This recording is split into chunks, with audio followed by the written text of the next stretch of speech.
ओम सूर्याय नमः। ओम भास्कराय नमः। प्रिय भक्तों, आप सभी को रविवार की हार्दिक शुभकामनाएं। आज मैं आपको रविवार व्रत में सुनी जाने वाली सूरज रोट की कथा सुना रही हूँ। तो सभी प्रेम से कहिए, सूर्य भगवान की जय हो।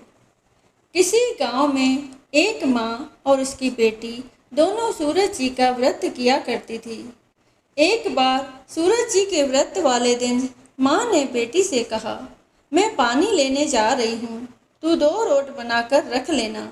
एक छोटा और एक बड़ा रोट बनाना, जो हम पूरा खा सकें, क्योंकि रोट को झूठा नहीं छोड़ते। रोट के आटे में नमक मत डालना, यह अलूना होता है। माँ पानी भरने चली गई और बेटी रोट बनाने लगी। तभी सूरज भगवान एक साधु बाबा का वेश बनाकर वहां आए और भिक्षा मांगने लगे। लड़की ने कहा, मेरी माँ का रोट तो बन गया है, पर मेरा रोट बनेगा, उसमें से आपको दूंगी। बाबा ने कहा, जो रोट बन चुका है उसी में से दे दो, नहीं तो मैं जा रहा हूँ। लड़की ने माँ के रोट में से टुकड़ा तोड़कर दे दिया। जब माँ वापस आई तो बहुत नाराज हुई और बोली, धीय बाई धीय दे, रोटा मायली कोर दे, मारो दे पण सारो दे। हे लड़की, मेरी रोटी का टुकड़ा दे दिया, मेरी रोटी मुझे साबुत दे। वह लड़की को मारने लगी। लड़की डरकर जंगल में भाग गई और एक पेड़ पर चढ़कर बैठ गई। सूरज भगवान ने सोचा, बेचारी लड़की को मेरे कारण घर से निकलना पड़ा, इसलिए इसकी रक्षा मुझे ही करनी पड़ेगी। सूरज भगवान रोज उसके लिए चूरमे का एक लड्डू और एक लोटा पानी भेज देते थे। लड़की मजे से खा पी लेती और बैठी रहती। एक दिन एक राजा शिकार करते हुए उधर से निकले। थकान मिटाने के लिए उसी पेड़ के नीचे आराम करने रुके। राजा ने अपने सेवक से कहा, प्यास से जान निकली जा रही है, चुल्लू भर पानी मिल जाता तो प्राण बच जाते। पेड़ पर बैठी लड़की ने यह सुना तो उसने चुल्लू भर पानी डाल दिया। राजा ने पानी पी लिया। राजा ने कहा, अरे सेवक, आधी जान तो बच गई, एक चुल्लू पानी और मिल जाए तो आधी जान और बच जाएगी। लड़की ने फिर एक चुल्लू पानी डाल दिया। राजा ने पी लिया। राजा को आश्चर्य हुआ। उसने सेवक से कहा, ऊपर अवश्य कोई है, तू ऊपर चढ़ और देख कौन है। सेवक ऊपर चढ़ा तो उसे लड़की मिली। लड़की ने सेवक से कहा, भैया, तुम ये स्वादिष्ट लड्डू खा लो और पानी पी लो, पर राजा को मेरे बारे में मत बताना। कह देना कि ऊपर कोई नहीं है, पता नहीं राजा मेरे साथ कैसा व्यवहार करेगा। सेवक भूख प्यास से परेशान था। उसने लड्डू खाया, पानी पिया और नीचे जाकर राजा से कह दिया कि ऊपर कोई नहीं है। राजा ने सेवक से कहा, तू ऊपर गया तब तो तू थका हुआ था और आया तो तरोताजा दिख रहा है। नहाया और खाया हुआ मनुष्य शिपता नहीं है। मुझे संशय हो रहा है, मैं खुद ऊपर जाकर देखता हूँ। राजा पेड़ पर चढ़ा, वहाँ सुंदर सी ब्राह्मण कन्या को पाया। राजा ने कहा, डरो नहीं, तुम बहुत सुंदर हो, मेरे साथ चलो, मैं तुमसे विवाह करना चाहता हूँ। लड़की राजा के साथ चली गई। राजा ने उसके साथ विवाह कर लिया। साल भर में भी उसने एक सुंदर बालक को जन्म दिया। उसकी अन्य रानियां, उसकी देवरानी, जेठानी आदि उसकी और उसके पुत्र की सुंदरता से जलने लगी थी। सूरज जी का व्रत आया। लड़की रानी ने व्रत के लिए रोट बनाया। दूसरी रानियों ने राजा से कहा, तुम्हारी नई रानी को रोट बनाना नहीं आता, उसका बनाया हुआ रोट खाओगे तो आपका पेट दुखेगा, रानी खाएगी तो कुंवर का पेट दुखेगा। नई रानी ने यह बात सुन ली और उसने रोट को थाली के नीचे छुपा दिया और सूर्य भगवान से सहायता के लिए प्रार्थना करने लगी। राजा ने जब पूछा कि थाली के नीचे क्या है, तो उसने कहा कि मेरे गरीब पीहर से आया हुआ उपहार है। राजा ने थाली उठाई तो देखा कि उसके नीचे सोने का चक्र था। राजा ने कहा, वाह, गरीब पीहर वालों का ऐसा उपहार। नई रानी चुप रही। एक दिन रानी खिड़की में खड़ी थी, तभी उसे उसकी माँ दिखाई दी, जो दरिद्र अवस्था में साजले बेच रही थी।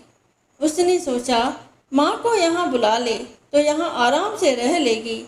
इतने नौकर चाकरों में वह भी कुछ काम कर लेगी और किसी को पता भी नहीं चलेगा। उसने माँ को बुलवाया। रानी की माँ आते ही वही बात दोहराने लगी। धी माई धी दे, रोटा मैली कोर दे, मारो दे पण सारो दे। हे लड़की, मेरी रोटी का टुकड़ा दे दिया, मेरी रोटी मुझे साबुत दे। रानी ने सोचा, कहीं सबको पता न चल जाए कि मैंने अपनी माँ को इस तरह महल में बुलाया है, मुसीबत हो सकती है। उसने माँ को चुपचाप एक कमरे में रहने को कहा, बाहर से ताला लगा दिया। रानी की देवरानी, जेठानी व अन्य रानियां राजा से कहने लगी कि नई रानी का व्यवहार संदेह पैदा करता है। एक औरत महल में घुसी थी पर वह वापस नहीं निकली। छोटी रानी ने यह सुन लिया। वह सूर्य भगवान से इस विपत्ति से बचाने की प्रार्थना करने लगी। राजा ने वहां आकर उस कमरे की चाबी मांगी। राजा ने कमरा खोला तो वहां सोने की एक मूर्ति थी। राजा ने पूछा, यह मूर्ति कहाँ से आई? रानी ने कहा, मेरे गरीब से पीहर का उपहार है। राजा ने कहा, तुम्हारे गरीब पीहर से इतने कीमती उपहार आते हैं, मुझे तुम्हारा पीहर देखना है, हम वहाँ चलेंगे। रानी ने फिर सूरज भगवान की मदद मांगी। सूरज भगवान ने कहा कि मैं सवा पहर की व्यवस्था तो कर दूंगा, लेकिन फिर मुझे नगरी में उजाला करने जाना होगा। सूर्य भगवान ने जंगल में माया नगरी बसा दी। महल, झरोखे, बाग बगीचे, रिश्तेदार आदि सब माया से बना दिए। महल की रसोई में कई प्रकार के व्यंजन बन रहे थे। सबसे मिलकर और खा पीकर रानी ने राजा से वापस चलने को कहा। राजा ने कहा, जल्दी क्या है, थोड़ा आराम कर लो। रानी ने बड़ी मुश्किल से राजा को वापस चलने के लिए मना लिया और वे रवाना हो गए। थोड़ी दूर जाने के बाद राजा को ध्यान आया कि उनकी कटार वहीं रह गई है। राजा ने सेवक को कटार लाने भेज दिया। सेवक वहां गया तो देखा कि वहां जंगल के सिवा कुछ भी नहीं है। कटार झाड़ी में पड़ी मिली। कटार लेकर सेवक आया और उसने यह सब राजा को बताया। राजा को पहले ही शक था। उसने तलवार निकाल ली और गुस्से में आकर रानी से सच बताने को कहा। रानी ने सब कुछ सच सच कह डाला और सूरज भगवान की कृपा और मदद के बारे में भी बताया। यह सब सुनकर राजा बहुत खुश हुआ और रानी को सूरज रोट का व्रत अच्छे से करने को कहा। रानी का मान और बढ़ गया। हे सूरज भगवान, जैसा सुख उस लड़की को मिला वैसा ही सुख यह कहानी कहने और सुनने वालों को भी प्राप्त हो। बोलो सूरज भगवान की जय। प्रिय भक्तों, आज मैं आपको सुना रही हूँ रविवार व्रत की पौराणिक कथा। रविवार का व्रत सूर्य देवता को समर्पित है। रविवार का व्रत करने व कथा सुनने से मनुष्य की सभी मनोकामनाएं पूर्ण होती हैं। मान, सम्मान, धन, यश तथा उत्तम स्वास्थ्य मिलता है। तो आइए सुनते हैं रविवार व्रत की पौराणिक कथा। तो सभी प्रेम से कहिए, सूरज भगवान की जय। प्राचीन काल में एक बुढ़िया रहती थी। वह नियमित रूप से रविवार का व्रत करती। रविवार के दिन सूर्योदय से पहले उठकर बुढ़िया स्नान आदि से निवृत्त होकर आंगन को गोबर से लीपकर स्वच्छ करती। उसके बाद सूर्य भगवान की पूजा करते हुए रविवार व्रत कथा सुनकर सूर्य भगवान का भोग लगाकर दिन में एक समय भोजन करती। सूर्य भगवान की अनुकंपा से बुढ़िया को किसी प्रकार की चिंता एवं कष्ट नहीं था। धीरे धीरे उसका घर धन धान्य से भर रहा था। उस बुढ़िया को सुखी होते देख उसकी पड़ोसन उससे जलने लगी। बुढ़िया ने कोई गाय नहीं पाल रखी थी, अतः वह अपनी पड़ोसन के आंगन में बंधी गाय का गोबर लाती थी। पड़ोसन ने कुछ सोचकर अपनी गाय को घर के भीतर बांध दिया। रविवार को गोबर न मिलने से बुढ़िया अपना आंगन नहीं लीप सकी। आंगन न लीप पाने के कारण उस बुढ़िया ने सूर्य भगवान को भोग नहीं लगाया और उस दिन स्वयं भी भोजन नहीं किया। सूर्यास्त होने पर बुढ़िया भूखी प्यासी सो गई। प्रातःकाल सूर्योदय से पूर्व उस बुढ़िया की आंख खुली तो वह अपने घर के आंगन में सुंदर गाय और बछड़े को देखकर हैरान हो गई। गाय को आंगन में बांधकर उसने जल्दी से उसे चारा लाकर खिला दिया। पड़ोसन ने उस बुढ़िया के आंगन में बंधी सुंदर गाय और बछड़े को देखा तो वह उससे और अधिक जलने लगी। तभी गाय ने सोने का गोबर दिया। गोबर को देखते ही पड़ोसन की आंखें फट गई। पड़ोसन ने उस बुढ़िया को आसपास न पाकर तुरंत उस गोबर को उठाया और अपने घर ले गई तथा अपनी गाय का गोबर वहां रख गई। सोने के गोबर से पड़ोसन कुछ ही दिनों में धनवान हो गई। गाय प्रतिदिन सूर्योदय से पूर्व सोने का गोबर किया करती थी और बुढ़िया के उठने के पहले पड़ोसन उस गोबर को उठाकर ले जाती थी। बहुत दिनों तक बुढ़िया को सोने के गोबर के बारे में कुछ पता ही नहीं चला।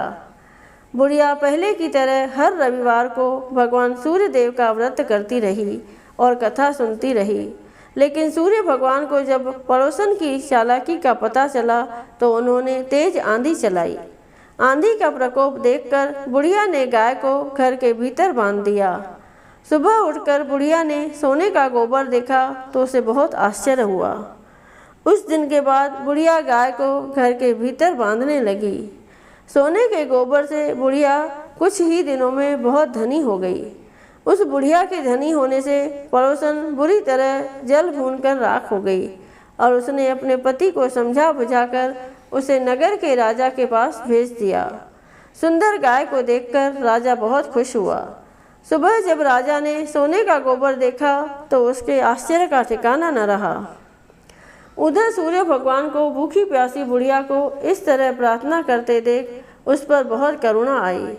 उसी रात सूर्य भगवान ने राजा को स्वप्न में कहा, राजन, बुढ़िया की गाय व बछड़ा तुरंत लौटा दो, नहीं तो तुम पर विपत्तियों का पहाड़ टूट पड़ेगा, तुम्हारा महल नष्ट हो जाएगा। सूर्य भगवान के स्वप्न से बुरी तरह भयभीत राजा ने प्रातः उठते ही गाय और बछड़ा बुढ़िया को लौटा दिया। राजा ने बहुत सा धन देकर बुढ़िया से अपनी गलती के लिए क्षमा मांगी। राजा ने पड़ोसन और उसके पति को उनकी इस दुष्टता के लिए दंड दिया। फिर राजा ने पूरे राज्य में घोषणा कराई कि सभी स्त्री पुरुष रविवार का व्रत किया करें।